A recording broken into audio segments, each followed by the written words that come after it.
Yo, good morning. Okay, this is my third day in Kyoto, and today I am up early. I'm up before sunrise.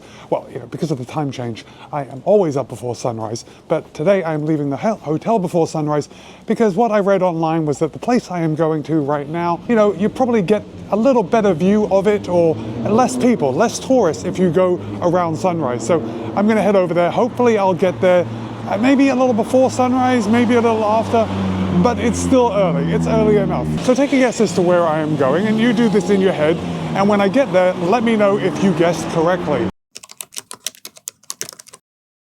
And I'll give you a hint. I am going to a place that is one of the most iconic Japan images that you will see when people come here. I promise you that when you see it, you will recognize it. Come on. Guys, I'm here at Gojo Station, and I just wanted to show you something. Have you guys ever seen anything like this anywhere else in the world? There's a sign down here that says, go to refuge area under the platform in the event of an accidental fall. I'm so glad to see it. Like, I imagine people fall off on a pretty regular basis. I mean, not all the time, but it's got to happen, more than once. And if they're not tall enough to jump back on the platform, they're going to need somewhere to go in the event a train comes. Yeah, the Japanese for the win again.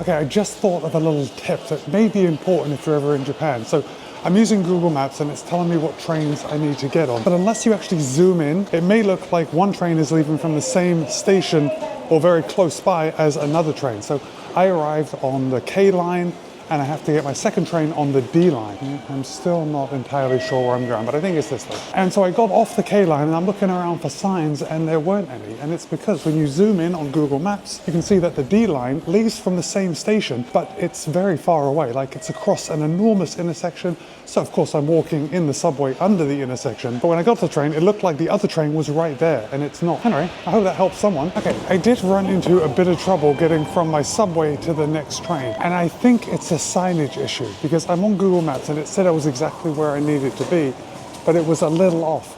And I'm supposed to be finding the D line, which is the narrow line, and I have yet to find a sign telling me which way to go. I just don't know. I did ask someone and they told me to come this way that I'm coming now, but honestly, I don't know where I am going. I still haven't seen the train line or the subway line that Google Maps is telling me where to go. Okay, it's been a few minutes since my last entry, and I asked someone else and they told me to go to platform 8. So it's an above ground train this time. And look at this sign right here. This is the first time I am seeing D, narrow line. It's not easy when you only speak 3 words of Japanese, and none of them are appropriate for catching a train. Hey, I will tell you though that if you are worried about that, about maybe getting lost and not knowing where to go at the train station, the guys in the uniforms, so the blazers and the hats, the official looking guys helping you there, each of them has been able to speak enough English to help me out. Even though I'm using Google Translate and I'm typing out the question that I want, they respond in English. So that's really handy. It looks like I probably should have left a bit earlier. It's getting kind of light. I was hoping to get to my destination by sunrise. Unfortunately, I leave tomorrow, and it was this morning that I felt like I'm getting used to the time difference. I think this is the first time this train is being used today, because as the train pulled up, all the lights were off inside, and then before the doors opened, the lights turned on.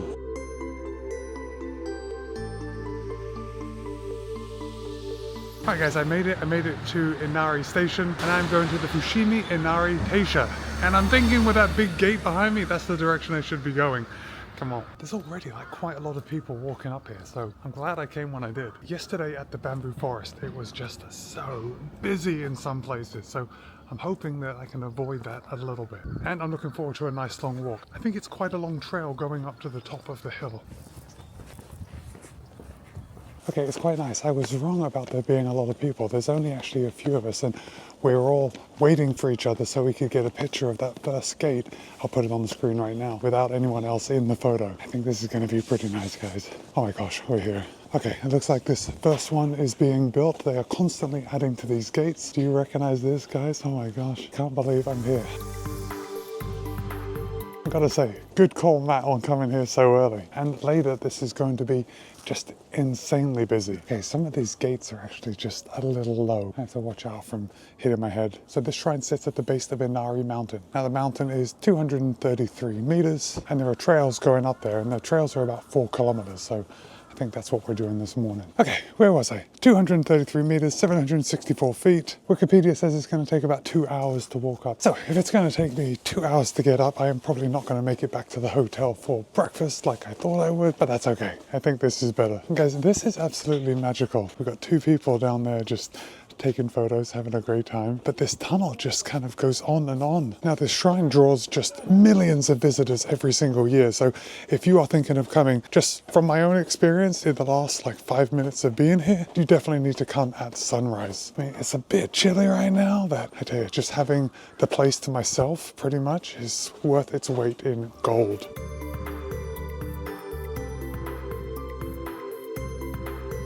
Now guys, the Fushimi Inari Taisha Shrine was one of the first to be recognized by the Japanese government and kind of supported by the Japanese government. And with good reason. The first shrine on this hill was placed in 711, not the store, the year 711. Now obviously what is most famous about this shrine are these gates, right? And they are known as torii gates. Now the custom to donate a torii gate started in about 1603, which was in the Edo period, in case you were wondering. And you would donate a gate in order to have a wish come true. There's a lot of wish making here. I just want to stop here and turn the camera around so you guys can see this. We came to a break in the gates and there's just more shrines. There's just shrines upon shrines. Okay, we're going to keep going. I think this is going to be a long walk on my tired post-marathon legs. Now, of course, as I said, wish making is big business here. And if you wanted to donate one of these gates in order to have a wish come true, you can donate like one of the smaller gates started about 400,000 all the way up to well over 1 million yen for one of these big ones. But I have just stopped upon something right here and I want to show you. I'm not sure like what a small gate is,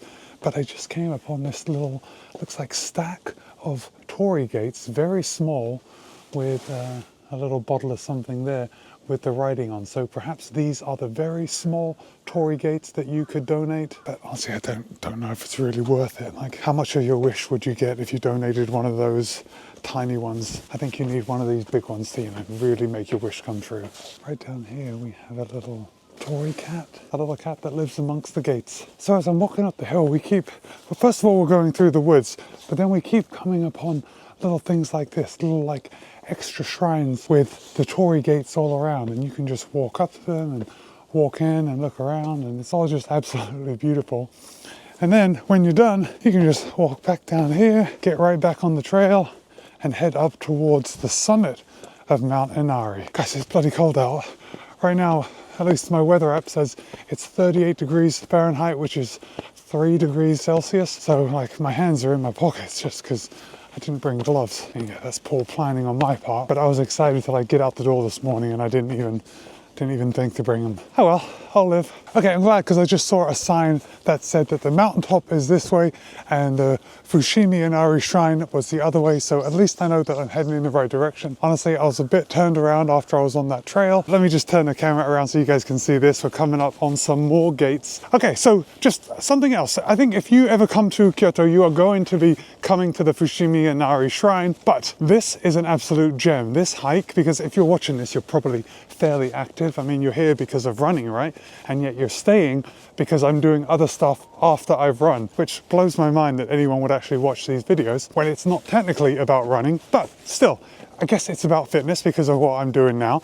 And this is absolutely magical to be able to go to the shrine and then walk up this hill, and it's a fairly stiff climb. I mean, I'm on actual trails right now, but I was on like a paved stairway before. In fact, yeah, I'm coming up on another area where it's paved, coming through some gates right now. But this is just a great way to include a little bit of fitness into visiting some wildly historical sites that you would come to Japan to see anyway. So yeah, definitely recommend. Oh, and I haven't seen a single person since I started this hike. So I read it and it turns out to be true. But the higher you climb, the less people you see. For me, it was actually, I climbed for about 5 minutes and then I saw absolutely no one. Someone's going to be up here though, because I can smell the incense burning at this shrine behind me. But I'm not going to mess around too long. I'm going to reach the summit. Okay, it actually turns out that that incense I'm burning and that shrine, which is now right behind me, is the top of the mountain. The sun is coming up right over here. This was such a good call to come out so early in the morning to do this hike, to see the shrine. Yeah, look, we've got lots of little gates that are laying here. I'm guessing that people have already donated these. If you can fill me in, maybe drop a comment and let me know. but I'm seeing lots of gates that appear to be freshly made and they're kind of just laying on top of each other. I wonder if these have already been donated and they're just waiting to be placed somewhere. And then again, right here, we have just some kind of standing up, but it looks like I could just like grab it and run off with it. But obviously I'm not going to do that.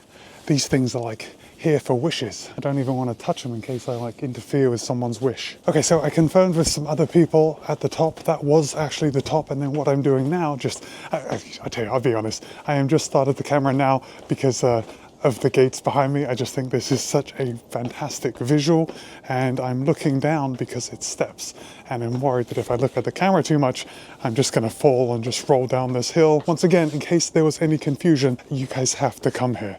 And you have to come here first thing in the morning. And guys, wouldn't you know, even at the top of this mountain, there is another vending machine. So if you were to get thirsty, well, you wouldn't be thirsty. Oh, and there is also like a souvenir shop that's open already. All right guys, and the surprises keep coming. So I have found this little lookout, which is probably the best lookout over Kyoto that I have seen so far.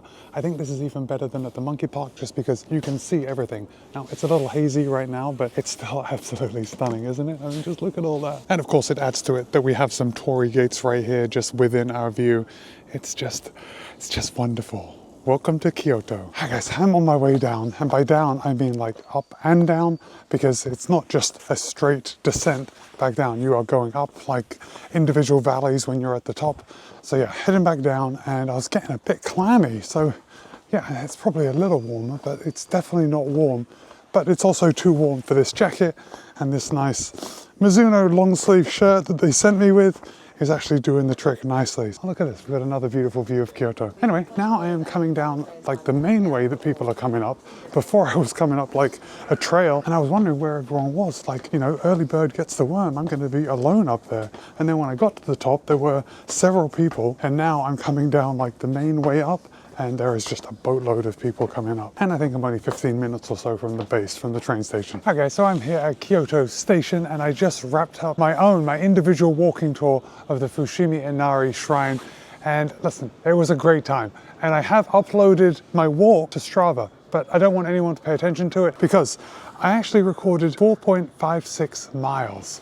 And that is ridiculously longer than what the signs actually say that it should be. So if you look online, it says that it should be 4 kilometers, which is about 2.5 miles. I actually walked about 2 miles longer, and that is all onto me. I wasn't really following the signs. I was just kind of walking up and down wherever I could. But I had a great time, and I didn't get lost, even though I guess technically I was lost, but no, I didn't get lost. And now I am back safely at the station after an amazing experience at the shrine. But 4.5 miles over about 2 hours. I think it was like an hour and 50 minutes. It was definitely a good morning out, but I'm hungry, so I think I'm gonna head back to the hotel and see if I can get breakfast.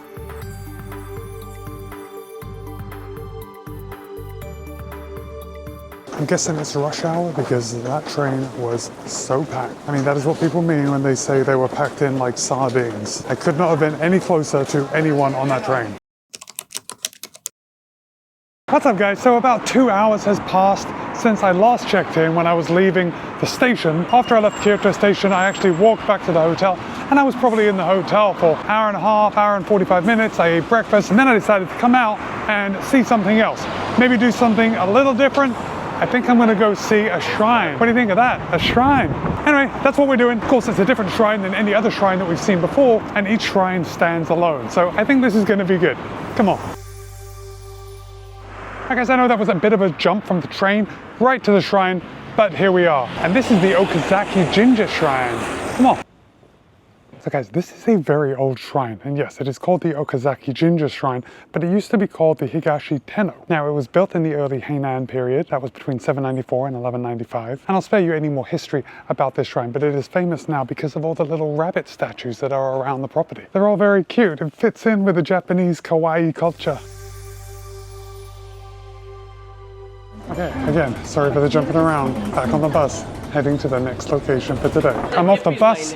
I am back in Gion. I have a bit of a hike because a bus came and I just wanted to get on and sit down, but that was at the expense of having to walk a bit further on the back end. But it's totally fine. I'm tired, but I've just got, well, today's my last day here, so yeah, I can walk around for a bit and be tired.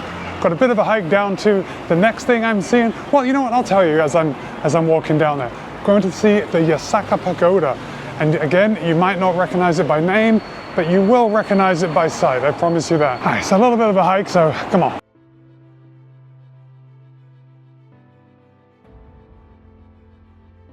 Because these streets of Kyoto are so cute. They're so narrow. Okay, we're coming up to an intersection with a cute little street either way, just like before. And then I'm looking around, I don't know. Can you see a kind of iconic Japanese building anywhere around? I just don't see it in front of me. I don't know where it could be. Ah, gotcha. There it is, the Yasaka Pavilion. That is quite an incredible structure. So I am calling it a Yasaka Pavilion, but it's actually called the Hokanji Temple. And there we go, that's a pretty good shot of it right there. Now it is 46 meters tall and it has graceful sloping roofs on each tier, which is like a quintessential Japanese building, isn't it? Now get this, it was originally built by the Imperial Prince Shokaku in 589. 589, I think that is probably the oldest thing that we've seen on this whole trip in Japan. And look, we have another truck trying to squeeze through these tiny little roads. Oh, and it is said that this pagoda was inspired by a dream. I don't know whose dream, but just seeing it right now, yeah, it certainly seems that way, doesn't it? Anyway, it is actually quite surprising to see this in person. Like, it really is an architectural marvel. Very impressive. Okay, I'm going to do a quick loop of the pagoda just to take everything in and all the shops, and there are like loads of tourist shops all around it. Mostly selling food and snacks and all that kind of good stuff. But I'll catch up with you in just a bit. Okay, I'm glad I came up here because I have a much better view of the shrine or the temple. It's not a shrine, it's a temple or the pagoda from right up here. And this is the iconic image that you're going to see from this little road full of people. Everybody is stopping and taking photos of themselves with the pagoda behind them. Yes, this is what coming to Japan is all about. Okay, seriously though, on to the next thing. I think we're going to go over to Nishiki Market.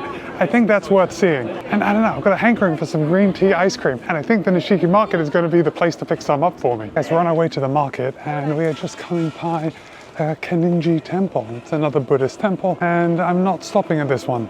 I mean, I tell you, if I stopped at every temple that I came by, I would never get absolutely anything done. But it looks really nice. Maybe I'll stop in there for a closer look next time I'm in Kyoto. But of course, there are probably just a million other temples that I should probably find and see next time. But actually, next time I come here, I'll probably be with Harmony, which means I'm going to have to repeat everything I've already seen, which I can't wait to do. Okay, onto the market and let's do some shopping, or at least see hordes of people do shopping. This place is absolutely amazing. It is packed with people and you'd think they'd sell more stuff. I mean, they're selling a lot of stuff, but it is mainly food. I just cannot believe how much food they are selling. I mean, there's enough people here, I guess, to satisfy the demand. But just look ahead of me. This is where I'm glad that I'm tall, because I can just see all the way down. But it is just a lot of fun walking through here and seeing everything. I have yet to come across any green tea ice cream. And a lot of these places are offering samples. These ladies behind me are offering some kind of hot drink. Guys, I'm telling you, they are selling every kind of food here. Think of something that you could put in your mouth and they are selling it. Oh, this one looks fun. I automatically go to the sweet treats. Like, being a vegetarian, I'm not interested in any meats or fish or anything like that. They give me something sweet and I'm all over it. Arigato. So guys, I ended up getting a cup of green tea ice cream with caramel sauce and it looks absolutely delicious. But this also reminds me to tell you about something that I haven't encountered until now. When you're in Japan, you don't eat on the street. You don't eat walking down the street. So they have these little benches set up outside the places where you buy the food from so you can sit down and eat it. And that's what I'm going to do right now.